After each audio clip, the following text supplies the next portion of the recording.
Okay, photography tip of the day. Remember that what defines a professional photographer is not only being an expert at composition, but at light manipulation. And that means that you need to be hunting and pecking not so much all the time. Oh, look at the pretty picture. You need to be looking for pretty light, whereas more specifically, beautiful light that you can use to paint your scenery.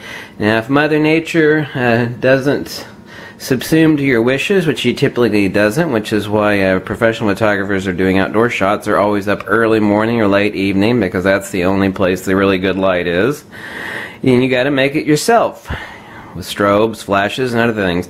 I did a product shot for a local company, and I suspended it with a string. I just erased the string out in Photoshop, but I used a depth of field of 1.4 on a 50mm lens to take the product shot. I blocked out the serious light right here, did a time exposure, and then I painted the image with my little magic device right over here, which only cost you $4 or $5. I've got a few of these. It is 3 foot of fiber optic cable.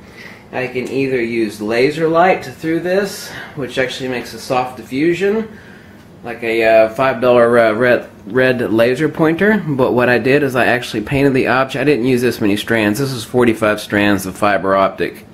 But I used a couple strands to actually paint the object out of frame with the light, and then I was left with a beautiful starlight scene in the background here using fiber optics, but obviously blocking out this serious overexposure right here. I actually shot it right here.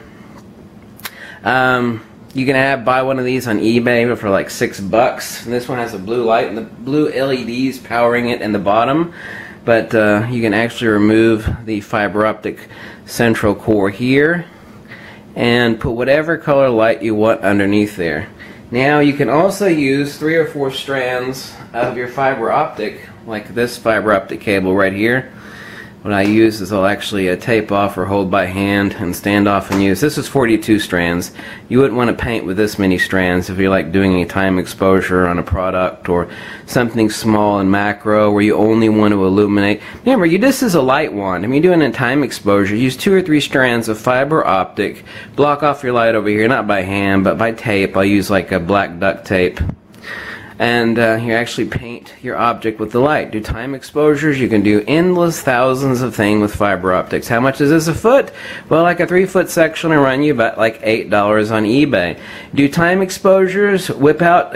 What I've done actually is I've taken, I've got like 20 feet of this stuff, and I've got, this is a 3-foot section. I've taken a few strands of this stuff out, and what I'll use is I use 2 or 3 strands of fiber optic, and I'll use that, like if it's a really small object in macro, I'll have extremely low light, but what I want to do is I'll highlight the edge of something.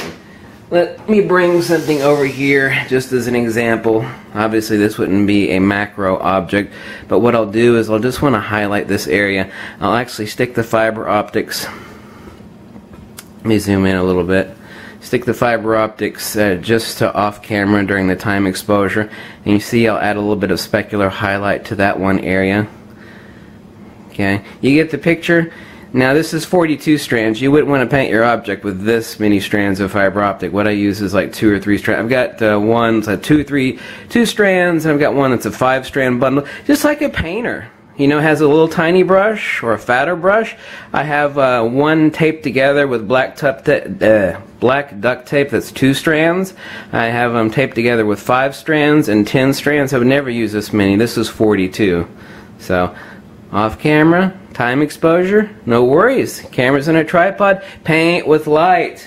Part of being a professional photographer is learning how to use light. Not merely compositional skills and exposure skills, but a master of light manipulation. What makes a professional photographer? Composition and light manipulation. Means if Mother Nature doesn't provide it, then you'll make it. And there are all sorts of thousands of little dinky things out there that create light that you can learn and experiment with. This little sucker's like $8 on eBay. It's powered by 3 AA batteries.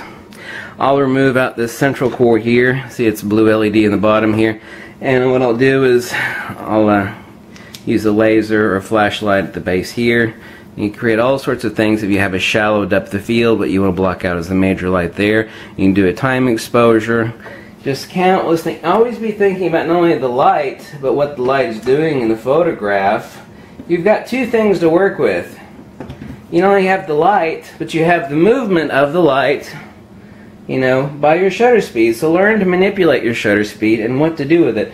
Also, let me get this out of picture here.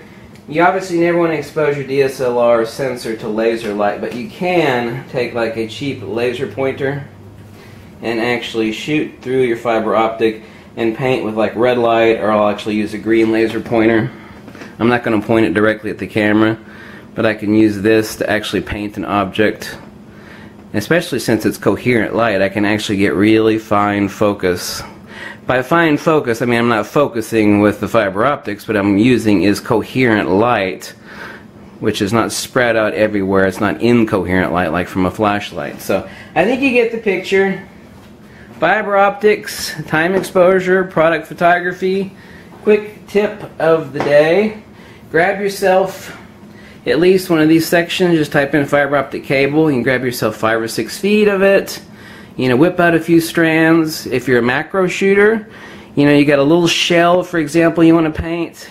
You know, the room is darkly lit like this one is right now. You know, pull out a few strands. This is a 42 strand piece of fiber optic. Grab out 2 strands, tape them up. Grab out 5 strands, tape them up. Learn to use, you know, you are like a painter. You just need to learn to use a different kind of brush. Fiber optics is nothing other than a brush for the canvas of photography. Oh my God, that's so simple. It makes so much sense. Yeah, it does. I wonder why. So grab yourself a 5-foot section of fiber optic cable and have fun. Like I said, I did a really fascinating product shot with this. I blocked out this right here like that. In essence, did a crop right here of the shot. Shallowed up the field, looked like there were blue stars. Oh my God, that shot is so awesome. And then what I did is I painted the product shot using fiber optic white light. Oh my God, how simple.